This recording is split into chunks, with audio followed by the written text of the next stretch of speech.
सबसे बड़ा मुद्दा जो इस टाइम जम्मू कश्मीर में है वो नौजवान बच्चों की बेरोज़गारी को लेके है। तो उस मुद्दे को हमने मेन उठाया है, जिसमें बेरोज़गारी का जो मुद्दा है उसको मेन मैंने लिया है इसके ऊपर टॉपिक पे। और इस बेरोज़गारी ख़ास करके पिछले 10 साल जो सरकार पहले 3 साल पीडीपी और बीजेपी की रही और उसके बाद गवर्नर राज यहाँ पे रहा, इन 10 सालों में बच्चों को वो जम्मू में तवी ब्रिज हो या कश्मीर लाल चौक हो, रजौरी पुंछ का इलाका हो, चनाब का हो, बच्चों को दुड़ा के पीटा गया और कई जगहों पे एफआईआरें भी लगी।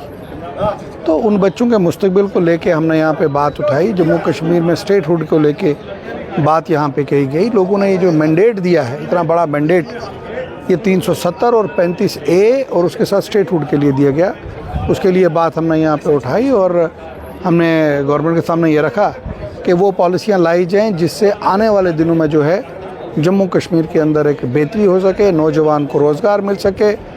बीजेपी के जो हमारे नुमाइंदे हैं उन्होंने वहाँ पे बात अपनी रखी, लेकिन बार बार वही बात करना। आज पाकिस्तान की इंटरनल अपनी पोजीशन बहुत बुरी हालत है, वो ख़त्म स्टेट है, और फिर उसके टॉपिक डिस्कस करना। तो मैं ये समझता हूँ उससे बेहतर है हमें जो बॉर्डर पे हमारे लोग हैं उनको जो है अपग्रेड करने की ज़रूरत है। यहाँ पे PMY हाउस के लिए जो नए जो बन रहे हैं उसमें 2005 में जो अर्थक्वेक आया और जिसका सबसे ज़्यादा नुकसान मेरी कॉन्स्टिट्यूंसी पुंछ हवेली कॉन्स्टिट्यूंसी में हो, वहाँ 90% लोग जो हैं जिनके घरों पे टेम्परेरी रिस्टोरेशन के लिए टीनें लगाई गई। तो वो उसके लिए हमने यहाँ बात उठाई कि वो टीनें उनको किसी एजेंसी के थ्रू या किसी गवर्नमेंट के थ्रू उस टाइम मदद हुई लगाएगी और नए जो क्राइटेरिया है उस पर टीन नहीं आती, जबकि मकान उनका कच्चा है। उसमें हमने उनको कहा कि वो मकानों को भी इंक्लूड किया जाए और लोगों को जो है वो सहूलियत दी जाए। सर, आर्टिकल 370 रिप्लेस करने के बाद बीजेपी गवर्नमेंट ने बड़े वादे किए थे यूथ के साथ। जम्मू कश्मीर में युवाओं को नौकरी मिलेगी, यहाँ इंडस्ट्रीज आएगी, अभी तो वो कहीं पर भी नहीं दिखी। उसके बारे में क्या कहना चाहिए? देखिए, वो वादे उनके हवा में ही हैं, ना यहाँ पे इंडस्ट्री चल सकी, ना मैंने जैसे पहले भी आपको कहा, ना बेरोज़गार को रोज़गार मिल सका। ये तमाम वादे जो हैं वो हवा में ही हैं। कल से आप सुनील शर्मा जी का एक स्टेटमेंट आया, उस पर क्या कहना चाहिए? क्या आपको लगता है कि असेंबली में डेवलपमेंट की बातें होनी चाहिए थी, मुद्दा भटकाने की बात की जा रही है? कि बीजेपी का तो काम ही यही है, काम वो कुछ करते नहीं।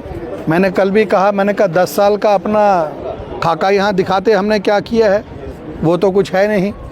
सिर्फ यही है कि किसी तरीके से लोगों को उलझा रखो और लड़ा रखो और डरा के लोगों को रखा जाए ताकि वो अपनी सियासत चला सके। लेकिन जम्मू कश्मीर में डर की जो है कोई स्पेस नहीं है। वो तो बोल रहे हैं आर्टिकल 370 को रिप्लेस करने के बाद जम्मू कश्मीर के लोग अमन सुकून की ज़िंदगी जी रहे हैं, यहाँ पर डेवलपमेंट हो रही है। वो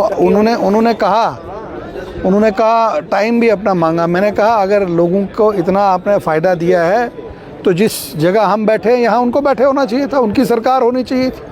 लोगों ने उनको राइटली रिजेक्ट किया है। वो तो बोल रहे हैं एनसी गवर्नमेंट ने बड़े वादे हमारे साथ किए थे, इलेक्शंस पहले सिलेंडर फ्री मिलेंगे, इंशाल्लाह मिलेंगे। अभी तो 3 महीने हुआ है, अभी तो ये असेंबली सेशन भी बजट पूरा नहीं हुआ, अभी तक तो हमने बजट नहीं पेश किया। और बीजेपी के मैं कहूँगा वो हालत की कि इस वक्त तक 4 महीने से वो MLAs का CD फंड भी गवर्नमेंट ऑफ इंडिया जो है वहाँ नहीं भेज सकी। तो आप समझ सकते हैं इनकी ये पूरी कोशिश है कि जम्मू कश्मीर में 10 साल हम कुछ नहीं कर सके तो इनको भी 10 साल कुछ नहीं करने देंगे। लेकिन मैं आपको यकीन दिलाऊं कि जो ये चाहते हैं वो नहीं होगा।